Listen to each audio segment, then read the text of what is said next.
This is Atheist Lowdown with Mark Vanderbrink. Hello and welcome to the Lowdown for the week of Friday, August 19th, 2016. Following the recent coup attempt in Turkey, Amnesty International reports that detainees have been tortured. And recently, thousands from the People's Republican Party, the opposition to Erdogan, demonstrated against the coup for national unity, but also to highlight their political differences as guardians of the secular state, and to curb Erdogan's widespread purges of government offices. They are particularly concerned with the state of emergency, which could limit freedoms and lead to further excesses.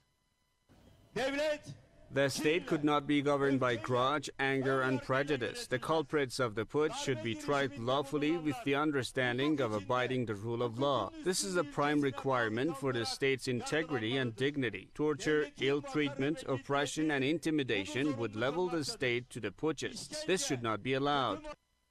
Also, a teachers' union released a report that notes a rise in the Islamification of the nation's school system, in what they call mentality-fueled sexual assault.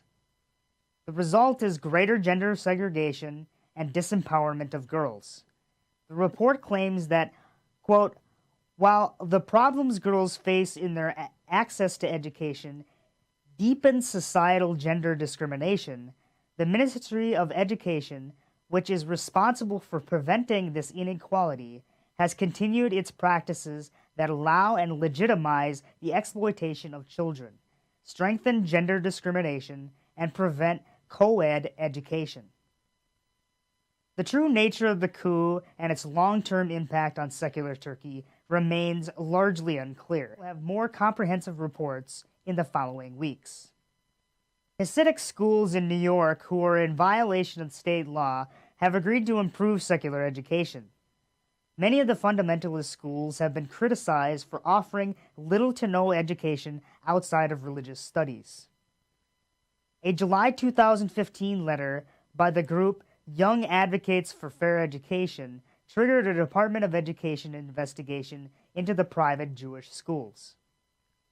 The government states that the schools have, quote, committed to begin altering their curricula to include better and more secular education as early as next year, and that it would be high-quality, Common Core-aligned curriculum.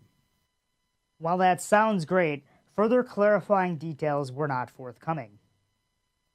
The American Humanists Association plans to erect a statue of attorney Clarence Darrow on Rhea County Courthouse grounds in Dayton, Tennessee. Darrow is best known for his 1925 defense of teacher John Scopes, who violated a state law which prohibited teaching evolution in state-funded schools. In what became known as the Scopes monkey trial, he was found guilty. However, because of Darrow's cunning arguments, it is also seen as a victory for science. The prosecutor, William Jennings Bryan, has had a statue at the courthouse since 2005. While opposition to the Darrow commemoration has been minimal, County Commissioner Bill Holland says he doesn't, quote, see where it would help the community at all to put it up there.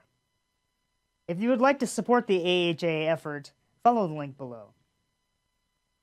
The NonCon, the Nonbelievers Conference, was held last Saturday in Niagara Falls, Canada.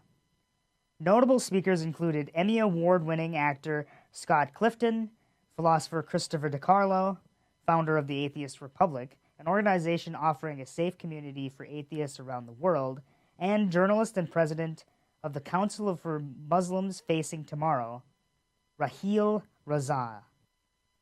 Event organizer Spencer Lucas told me that, quote, there was almost 200 in attendance this year. They were a thoughtful, respectful, and intelligent crowd. This year was unique in that we had 2 out of 9 speakers that were not atheists. Our keynote speaker, Majid Nawaz, a Muslim and former Islamist, noted that respect on a panel he was on. In fact, Majid's keynote got bumped to after dinner as a couple of earlier talks went long, which resulted in the 4-person panel discussion going well past 10 p.m.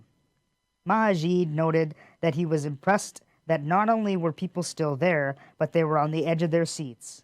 Literally. If you happen to have attended the conference, go ahead and tell us about your experience by emailing or commenting below. That's it for this week. Like, subscribe, share the video with your friends, and remember, it's not as weird as it used to be. Have a good week.